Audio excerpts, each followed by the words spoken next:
اپنی تازہ سیاسی تجزیے میں عمار مسعود کہتے ہیں کہ 70 کی دہائی اور خاص طور پر اس کے اواخر میں ہونے والے واقعات کا پاکستان کے ہمسایہ ممالک اور اس خطے پر بہت گہرا اثر تھا۔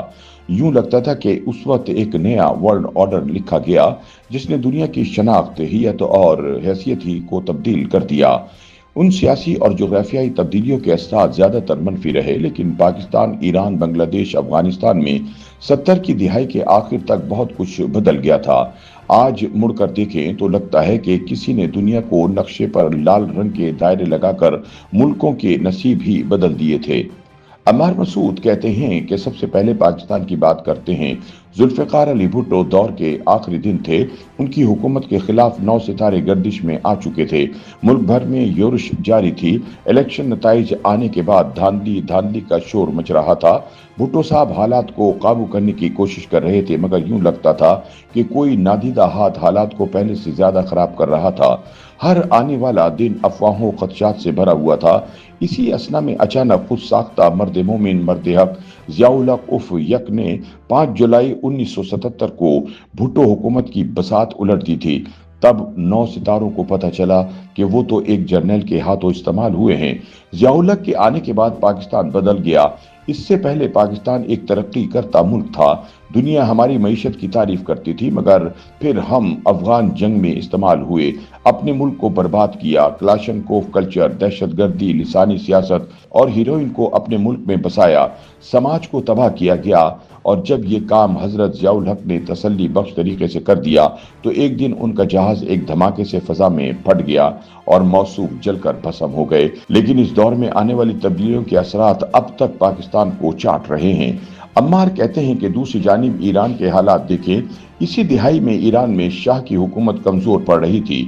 امام خمینی کے ظہور کا زمانہ قریب آ رہا تھا۔ تہران کی ہر دیوار پر مرگ بر امریکہ اور درود بر خمینی کے نعرے لکھے تھے۔ پاسداران انقلاب کا بیج رکھا جا چکا تھا۔ شاہ کا تخت لرز رہا تھا۔ پھر ایک دن وہی ہوا جس کا شاہ کو ڈر تھا۔ انقلاب لانے والوں کی صبر کا پیمانہ لبریز ہو گیا۔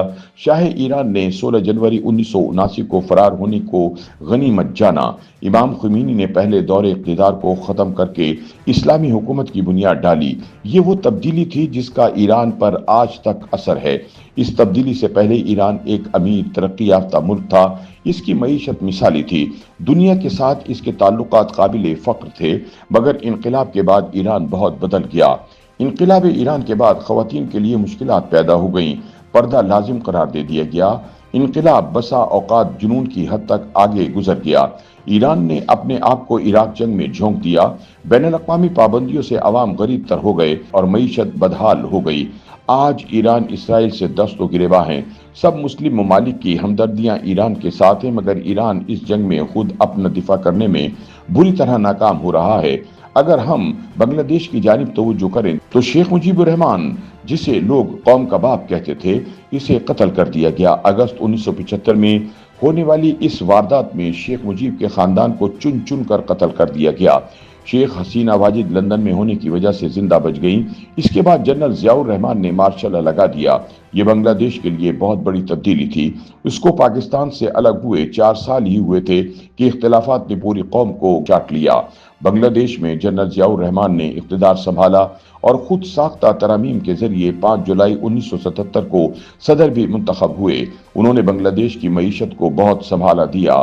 ان کا بھی قتل ہو گیا، جس کے بعد جنرل حسین ارشاد کا دور آیا جو 90 تک چلا۔ لیکن جو کچھ بنگلہ دیش میں 70 کی دہائی میں ہوا، اس کے اثرات بہت دیر پر رہے۔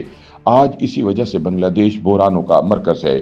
عمار مسعود کہتے ہیں کہ 70 کی دہائی میں خطے میں سب سے بڑی تبدیلی افغانستان میں آئی۔ نور محمد ترکی اور حفیظ اللہ امین کی حکومتیں ریت کی دیوار ثابت ہوئیں۔ روس نے 24 دسمبر 1979 کو افغانستان پر حملہ کر دیا۔